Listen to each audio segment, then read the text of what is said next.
Hello, and welcome again to Living English, where we learn how to speak English for work, travel, or study. In each program, we look at a short drama, then practice our English. So let's see today's episode of Sisters and Brothers. Remember, in the last episode, Anne arrived from Singapore. She met her business partner, Sarah. Now, she's checking in at her hotel.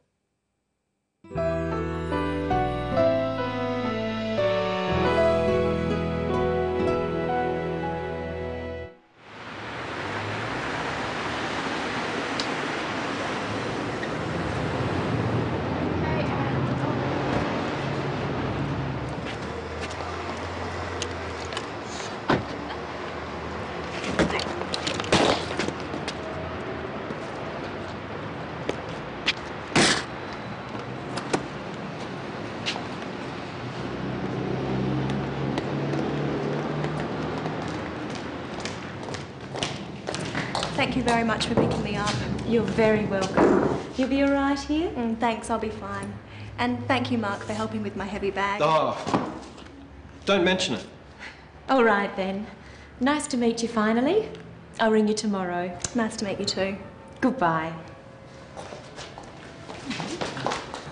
Good morning. Would you like to check in? Yes, please. And your name? Anne Lee? Yes. Could you just fill this out, please? How long will you be staying? 2 weeks. Are you here on business? Mainly business. Will you need a hire car? No, thank you. And will you need a map of the city? Maybe later. And will you want a newspaper in the morning? No, thank you. Okay. And how will you be paying, Ms. Lee? Credit card. Thank you. There you go. And here's your key. That's room 309. Enjoy your stay, Ms. Lee. Thank you. I hope I will.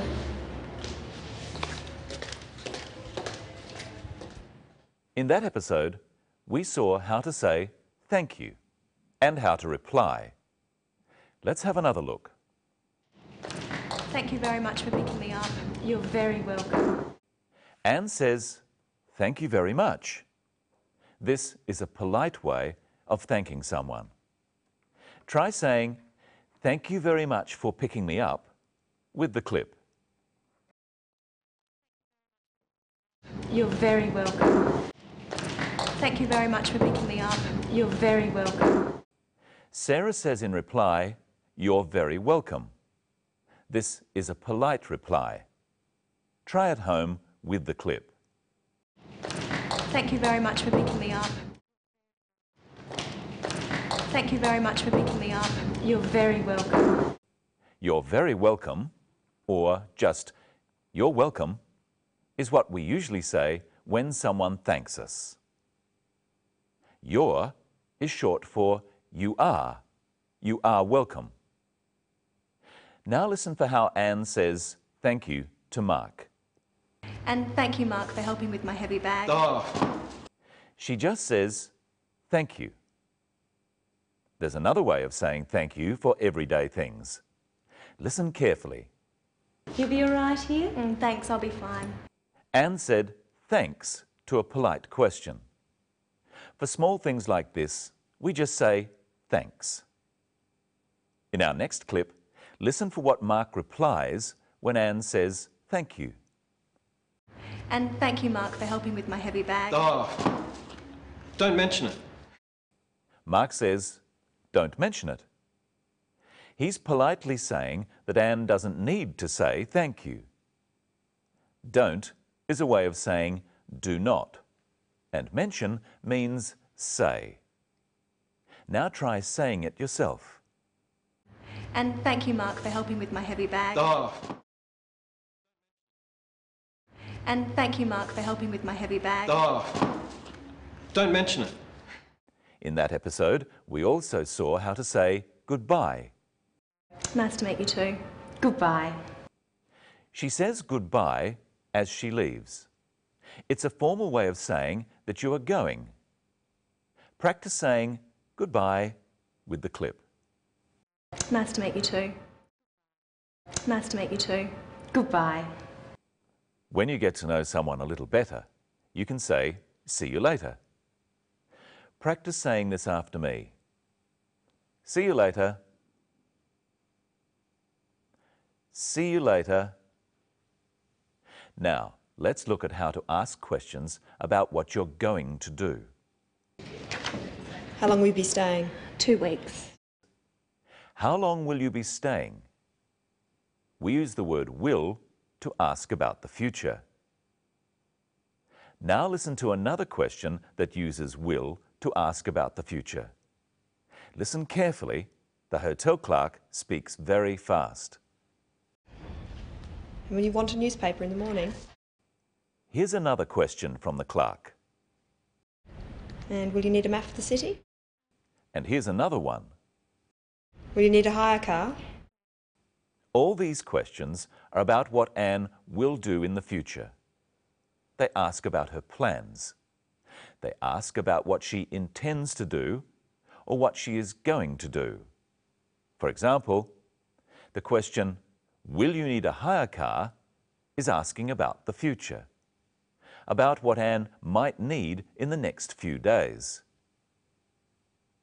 Now listen carefully in our next clip for another use of will to ask about the future. Thank you very much for picking me up.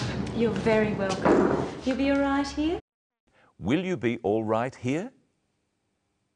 Sarah wants to know how Anne will be in the next few days while she is staying at the hotel.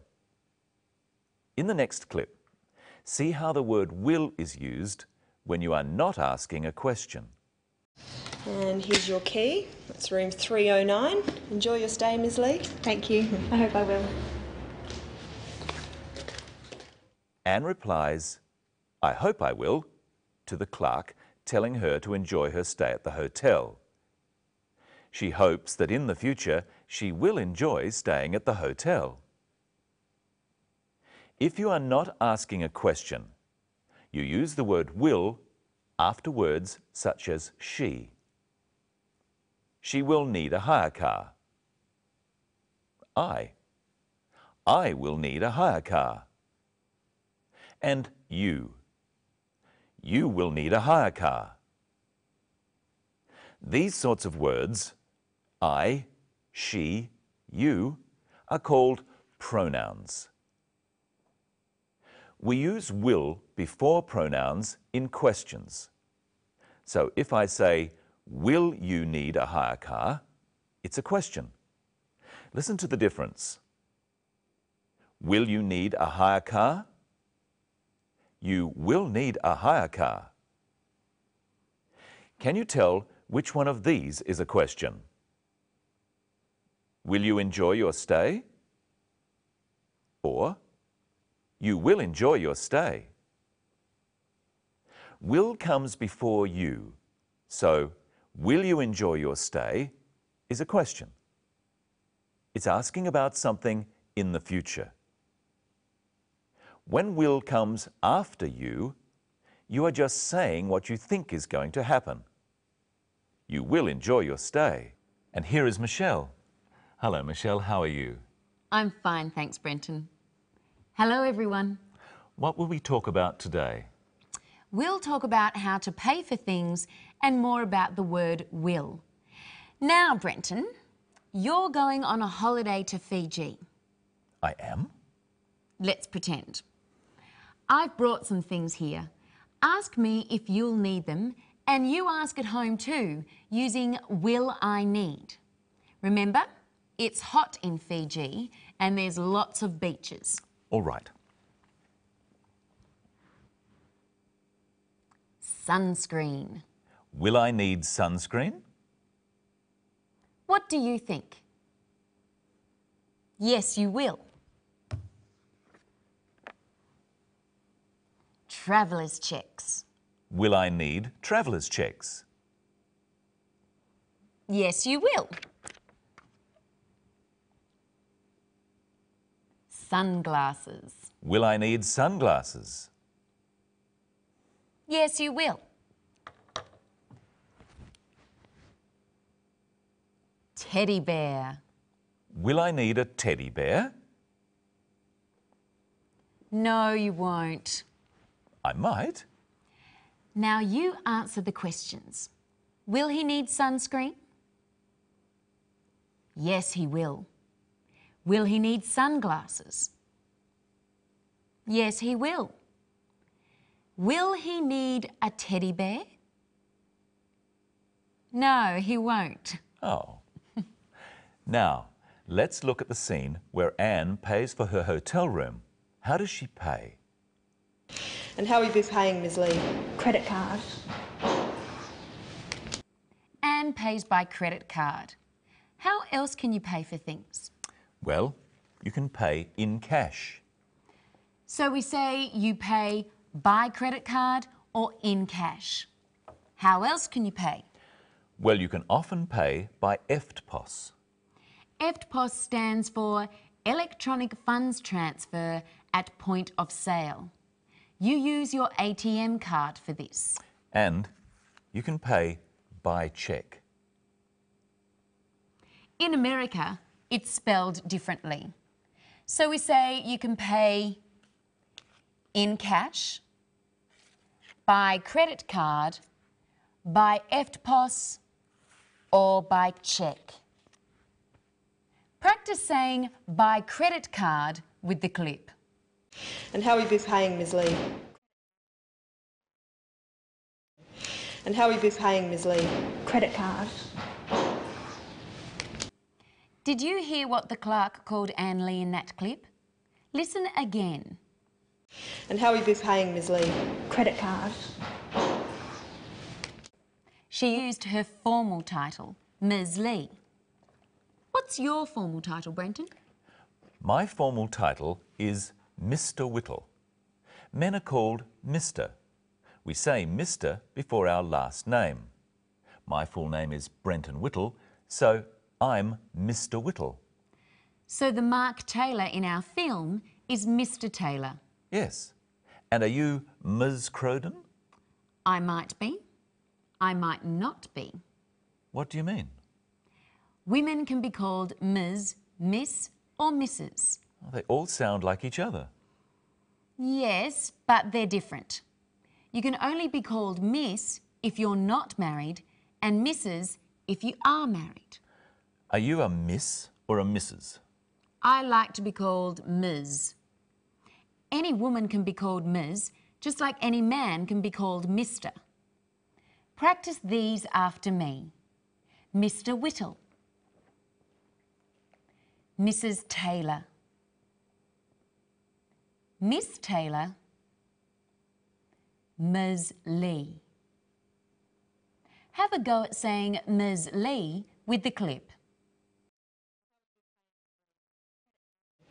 And how will you be paying, Ms. Lee? Now it's time for a memory test. How are you going to pay? By credit card? By cheque? In cash? And I hope you'll watch our next program. We'll find out how to make appointments and about words to do with time. So until then, see you later.